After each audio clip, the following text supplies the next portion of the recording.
As a P&L leader, I mean, we like to think we have ultimate decisions, but no one does. You think you want to grow 10%, but sometimes they need you to grow 15%. So you build that story, you build it by giving people confidence in the things that they've done and the things that they will do in order to feel like this number is realistic and we can absolutely accomplish the goal that's put in front of us. The elements of a P&L assignment, I like to say they are high risk, high reward.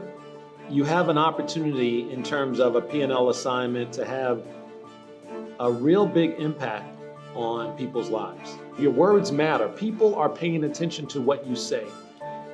So you can't be reckless. You don't want to cause chaos. You don't want to cause confusion. So I like to say, let's manage our expenses early. I think there's always risk when you take a P&L assignment, right? It's stretching you, which it should, but you gotta perform. You got to make sure you have some people that are looking out for you in the organization. When I'm done with this job, will you bring me back into another role? Where do I go from here? Those are the conversations you have to have before you actually take the job.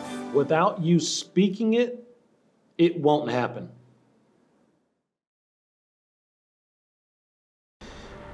The elements of a P&L assignment, they are vast. I like to say they are high risk. That's an important element. High reward. You have an opportunity in terms of a P&L assignment to have a real big impact on people's lives, literally. The decisions that you make don't just impact you and your family, but they impact your employees and their families. And I think sometimes we lose sight of that as a P&L leader. When you're successful, they're successful. But guess what? When they're successful, you are successful. You're going to get pushed on your sales numbers, on your targets. And sometimes, you want to, I like to say, beat your chest and say, oh yeah, I can do that. We can do that, right? But you want to be measured in your thinking and what you accept, because if you don't hit it, if you don't hit those targets, it has a domino effect across.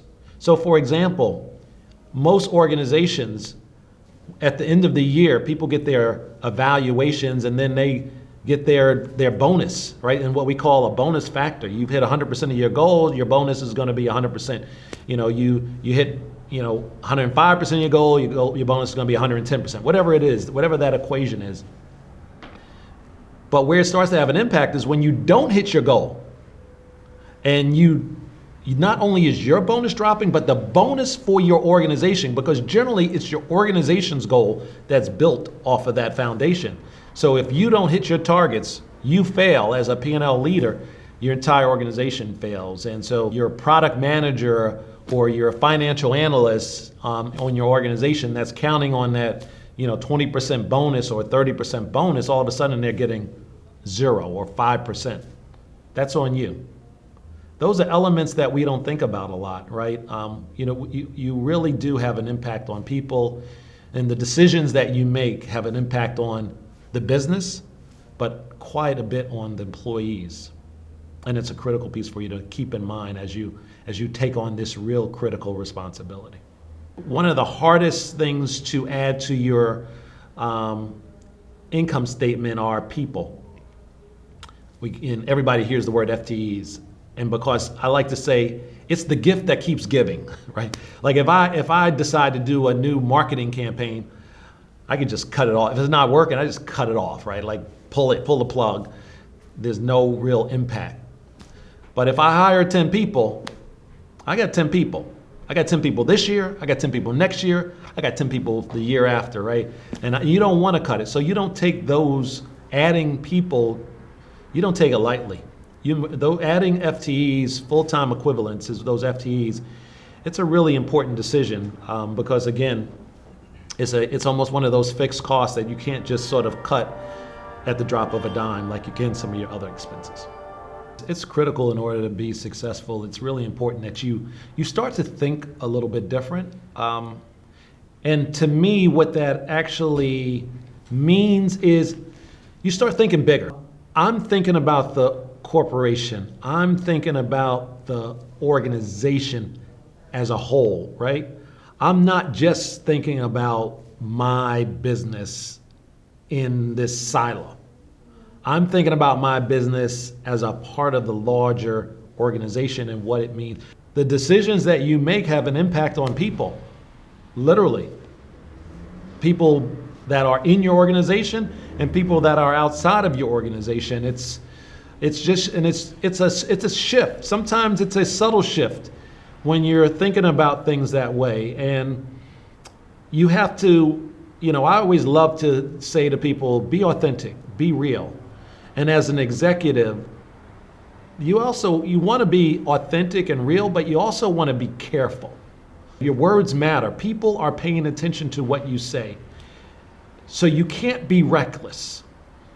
You have to be careful, and by being careful doesn't mean you don't tell people the truth, but sometimes it's the when you tell people the truth, right? You don't want to cause chaos. You don't want to cause confusion. And by saying certain things, you can cause chaos and confusion throughout your entire organization. It will change the culture. So when you know things, and this is all about confidentiality sometimes, you know things and people say, why didn't you tell us sooner? It would have actually been irresponsible for me to tell you sooner. Completely irresponsible. And that's an executive mindset. Maybe before I would have said something to someone, right? That's the whisper in the hall. It's things that happen. People like, how do you think rumors get out there? But when you're sitting in that seat of the P&L leader, it's irresponsible for you to sort of say some things before the organization is ready to receive it. And it doesn't mean you're hiding things. It just means you're being responsible. And that's what you want in a leader. You don't want an irresponsible leader. You want a leader that you can believe at the end of the day has the best interests of the people in mind and the best interests of the organization as a whole.